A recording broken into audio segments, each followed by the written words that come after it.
Petits pas, grandes évolutions. La clé d'un nouvel an sincère.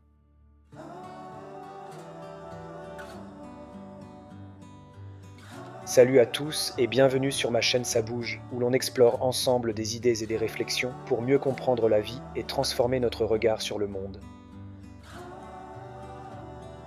Vous souvenez-vous de vos résolutions de l'année dernière, des grands changements que vous vouliez mettre en place?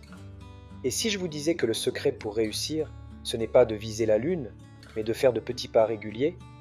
C'est ce que nous allons découvrir avec Émilie et Charlie, qui vont nous partager leurs réflexions dans cette histoire. Un soir d'hiver, à quelques jours de la nouvelle année, laissez-moi vous emmener au cœur d'une scène vivante et chaleureuse. Émilie et Charlie, deux amis, se retrouvent dans leur pub anglais habituel.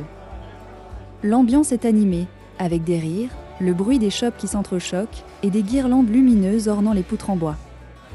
Émilie arrive avec un carnet dans les mains, visiblement préoccupée. Le regard de Charlie se pose sur le carnet et curieux, il demande. « Hé, Émilie, on dirait que tu as amené du travail avec toi. Mais qu'est-ce que c'est ?» Les pages de son carnet bruissaient doucement sous les doigts d'Émilie qui cherchait une réponse. Pas du tout, Charlie. Ce sont mes résolutions pour l'année prochaine. Chaque année, je m'y mets, mais cette fois, je veux vraiment réussir. Ah, les fameuses résolutions. Qu'est-ce que tu as prévu? Émilie, les sourcils froncés, détaille son ambitieux projet de changement. Tout un programme. Faire plus de sport, économiser de l'argent, améliorer mes relations avec ma famille et peut-être enfin trouver du temps pour moi. Mais honnêtement, tout ça me donne le tournis. Et pourquoi tu ressens ce besoin de tout planifier, tout changer d'un coup?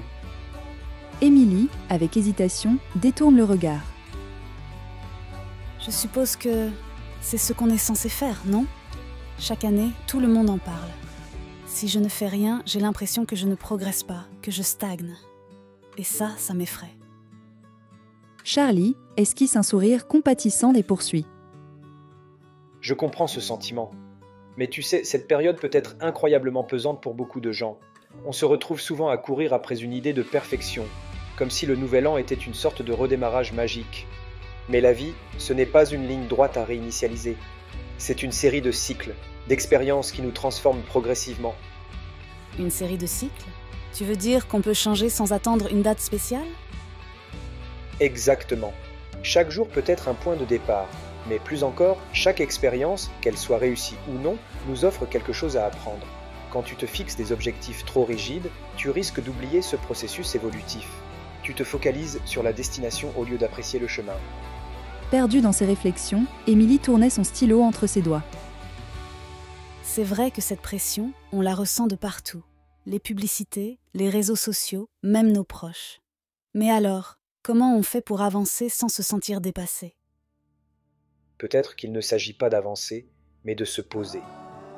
Plutôt que de lister des objectifs gigantesques, pourquoi ne pas te demander ce qui te ferait vraiment du bien ici et maintenant?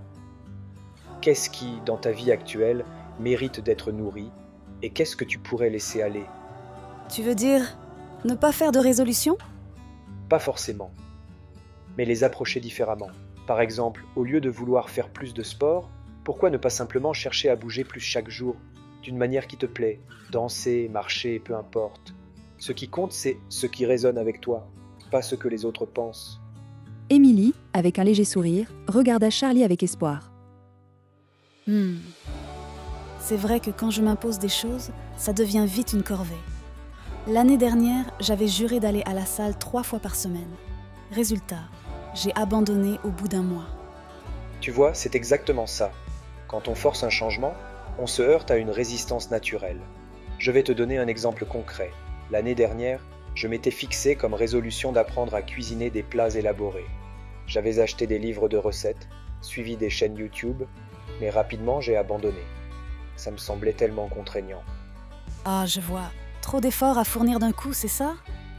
Exactement. Alors cette année, j'ai décidé d'aborder ça différemment. Plutôt que de me lancer dans des recettes compliquées, je me suis dit « Et si je prenais juste le temps d'apprendre un plat que j'aime vraiment ?» Du coup, j'ai appris à faire une tarte aux pommes maison, juste pour le plaisir. Et en fait, ça m'a donné envie d'en essayer d'autres, petit à petit, sans pression. Donc tu t'es concentré sur ceux qui te faisaient envie, sans te mettre la pression de devenir un grand chef. C'est ça, et tu sais quoi? Ça m'a non seulement motivé, mais ça m'a aussi apporté de beaux moments. Certes, je ne suis pas devenu un grand chef, mais je peux dire que je maîtrise maintenant l'art de la tarte aux pommes. Les résolutions du Nouvel An ne sont pas une obligation ni une course vers une perfection illusoire. Comme Émilie et Charlie l'ont découvert, il suffit parfois de faire un petit pas, d'écouter ses envies et de suivre un chemin qui résonne avec soi. Prenez le temps de réfléchir à ce qui compte vraiment pour vous et souvenez-vous, chaque jour est une nouvelle opportunité de grandir à votre rythme. Alors, qu'est-ce que cette histoire vous inspire? Partagez vos réflexions en commentaire.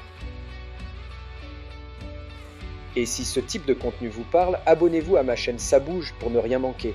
À bientôt pour une nouvelle réflexion qui, je l'espère, fera bouger vos idées. Je vous souhaite une année à la fois apaisante et stimulante, où vos choix reflètent vos aspirations authentiques et non des attentes extérieures. Que cette période soit l'occasion d'honorer ce qui a du sens pour vous, de cultiver ce qui vous nourrit vraiment, et de laisser partir ce qui ne vous sert plus. À bientôt pour une nouvelle réflexion qui, je l'espère, fera bouger vos idées.